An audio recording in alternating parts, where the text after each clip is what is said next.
Hi everybody, this is Soul with the Frame team, and today we are going to be talking about making PBR materials for your environments in Frame. PBR stands for physically based rendering, and so with PBR you can have dynamic real-time interactions between your materials and lights in the scene. And you can see there's some shadows here on the ground, and we don't have a light map baked here. And dynamic interaction between normal maps and a light in the scene that's casting shadows. And you can see the reflections from these lights that I've added from Blender in this scene, and they're also adding to the reflections and making the areas around them brighter. So let's hop into Blender and see how it's done. Alright. So, to have a PBR material exported from Blender correctly, we need to use the principled shader. You don't need to use image textures in here. You can just have a principled shader with a color on it, but I think where PBR really shines is like having nice normal maps that kind of make your surfaces look more complex than they are, and interacting with the lighting in that way.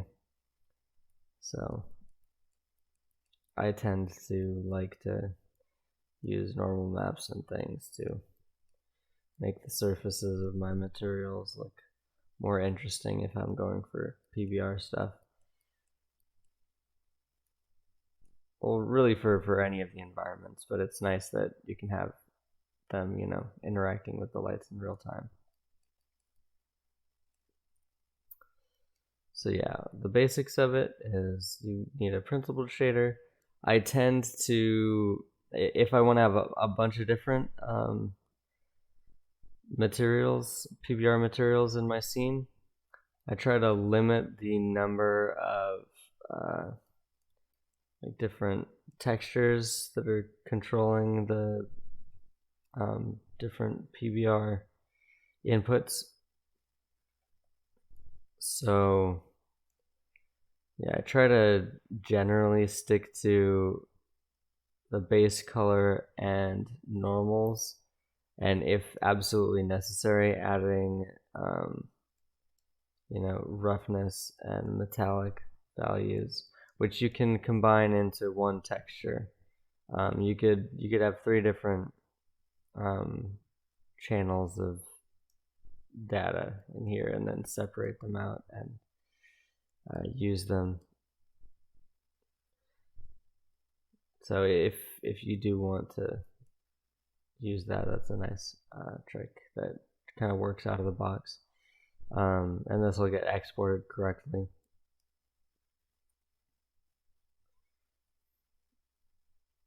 So yeah, in the PBR, what's supported like by Babylon are the base color, metallic, roughness. I think specular is too, but roughness, IOR, transmission, emission, alpha, and normal.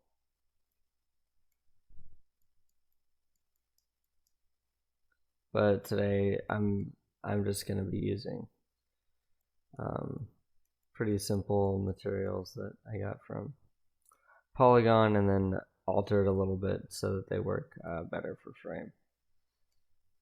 Now, for example, kind of lowering the resolution of some of the textures so that they don't take up so much space, so that we can stay within our 50 megabyte environment like size limit. And like I said, kind of limiting the textures that you use for it. Now, I think I've lowered the color down to like 1K. Let's see, tiles.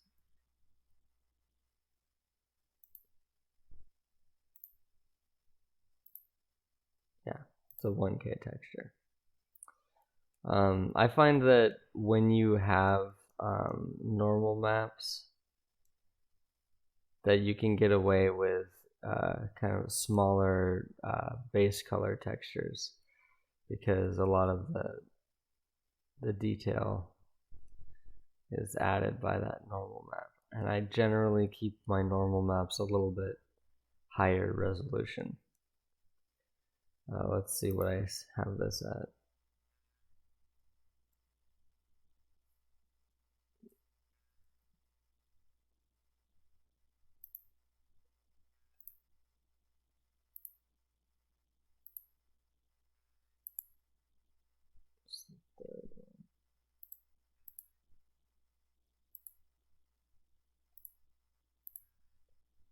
So yeah, I still have this one at 4K.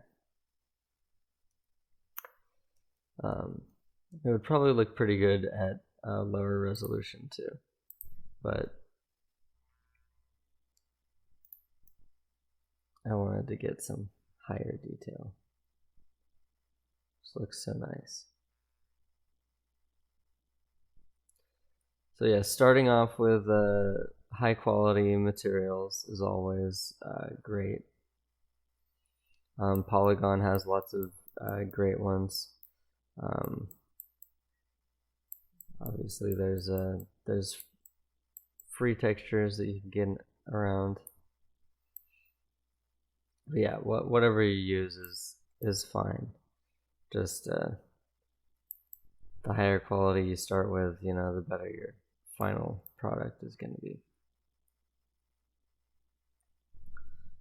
Yeah, it's just so cool to see. See, I'll show and turn off the shadows and turn them on.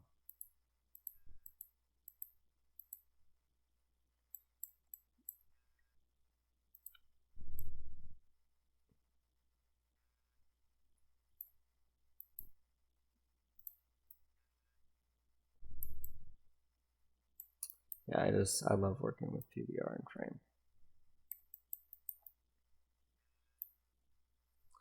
Okay.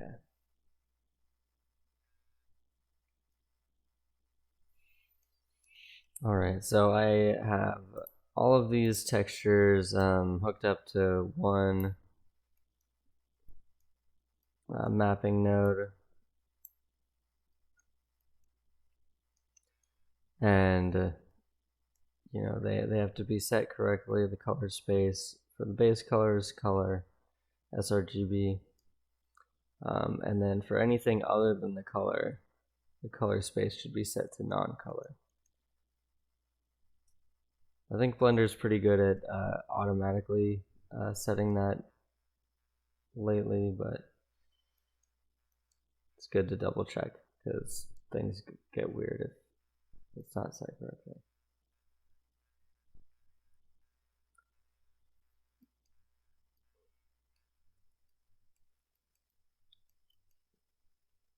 Let's look at some other materials. Now here for the cobblestone in the middle, I don't even have a roughness because I figured, you know what, since all of this is stone and grout, I'm just gonna crank the roughness up pretty high, and I think it's gonna look fine like that, just assuming that we're not gonna have any areas on here that are really more reflective than others, which isn't fully accurate, but it keeps this from having to have another separate image texture that goes in. So just base color and normals. And the strength does carry over. So if you need your normals to be more intense, see, I thought that it was a little too low there, so I just cranked it up to 2. I think I also did that for the tiles. Yeah. Yeah, it's nice to have them really accentuated. Unless you want it to be a subtle effect.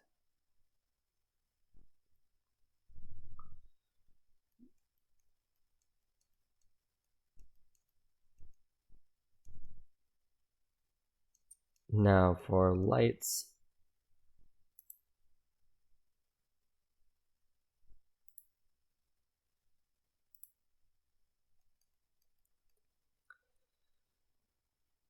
Generally, values between values lower than 1 watt work best for me. Otherwise, you get like kind of things starting to blow out. So I set these to 0.5, so 500 milliwatts. And I liked the intensity there. You'll have to play around with that some for the lights that you add into your own scene, but for the most part, equal to or less than 1 watt.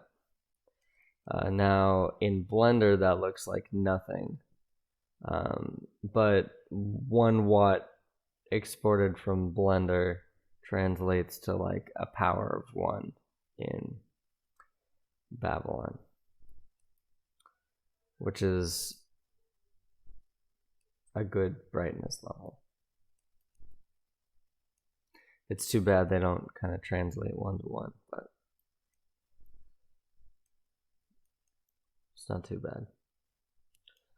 Yeah, because you can't really preview what it's going to look like from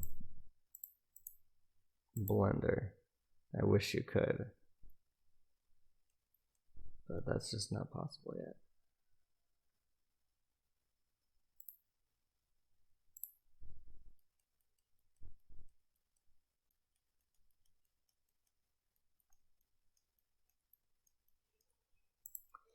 See, in this material here, I'm also using alpha. Here there's an alpha mask texture instead of an alpha channel on the color. And so you can just plug that right into the alpha input on the principled shader.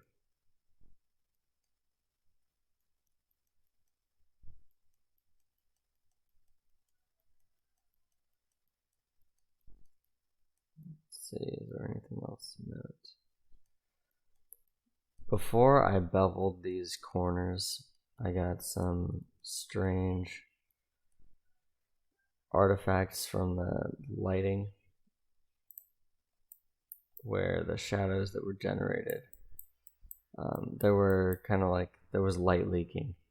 So there was like a little line of light here in the corner. And so I kind of corrected for that by adding a little bit of extra geometry.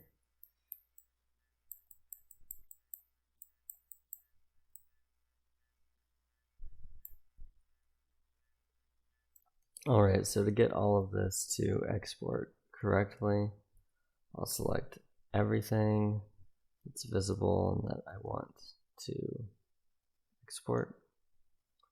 I'll go to File, Export, glTF 2.0.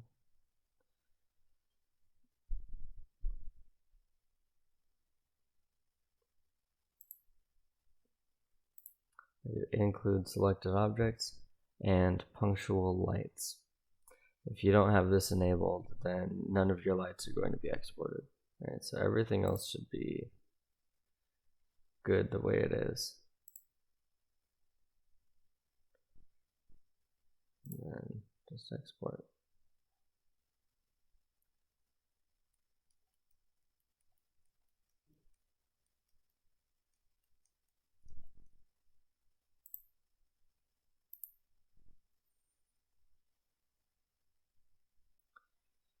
Now, by default, I believe SSAO and shadows will be turned off, and so your environment will look something like this, only lit by a hemispheric light in frame and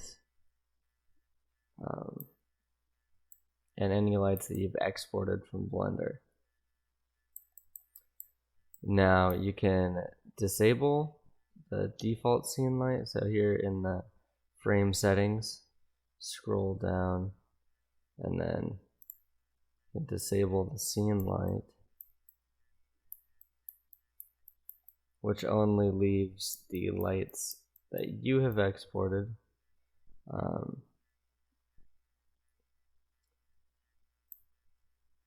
But you need this on if you want to enable shadows.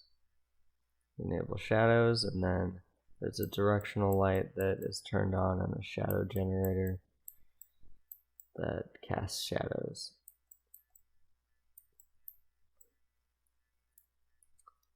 And screen space ambient occlusion, and turn that on. And you might need to do a reload for it to start working. So I'll do that real quick. There we go. Now we have SSAO turned on. Now I'll toggle it a few times so you can see the difference that it makes. It almost gives the impression that there's some like ray tracing going on, which I think is partially the case for SSAO. You can see it's ambient occlusion. Where objects are closer together, they get a little bit darker, and so it kind of approximates how lighting would kind of bounce around the scene more naturally. Now it can get kind of funky in certain areas. Like over here, it can kind of like make things a little bit muddy, and it also affects the filtering here, so there's more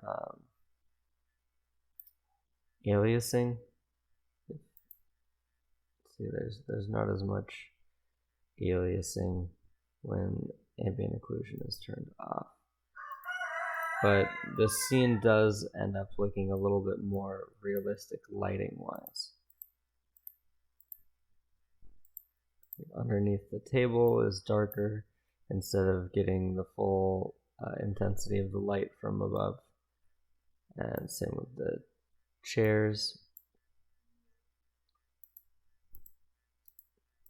These corners kind of just makes things look a little bit more realistic. The more complex your scene is, the less it works. You'll start seeing stuff that shouldn't be visible in front of other geometry and things. So use it with caution.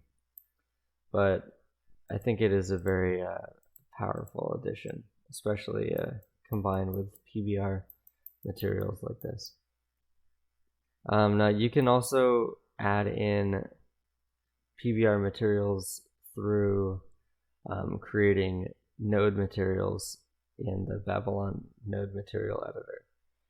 You can't do that directly from Blender. If you make kind of more complex node setups in Blender, that stuff won't export over, and you'll have to either bake that to textures or try to emulate it in the Babylon node material editor. We have some videos on how to use the node material editor, and also Babylon themselves have pretty good documentation and videos. Alright, so that is the bulk of what you need to know for creating PBR environments. Keep your texture sizes small, compress your textures, You can do that straight from Blender. You can,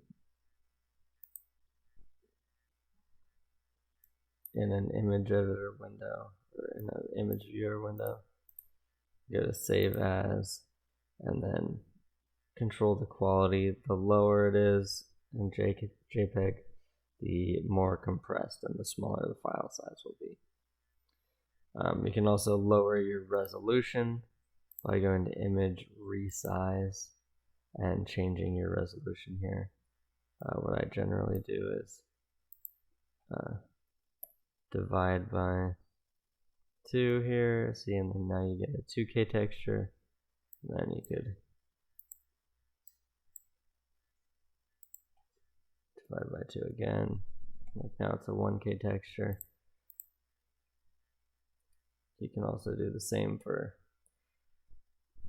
multiplying, just to keep them in power of 2.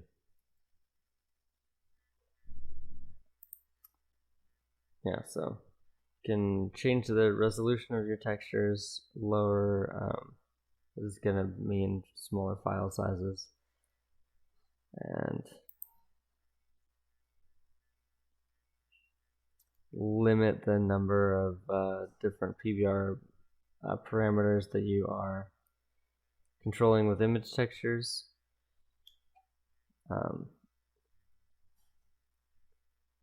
That's very helpful if you're going to have a bunch of materials in your scene. If you only have a few, then you can probably get away with having, super complex materials. But yeah, I think that's the most of it. Hope this was helpful, and have fun making PBR environments. Bye.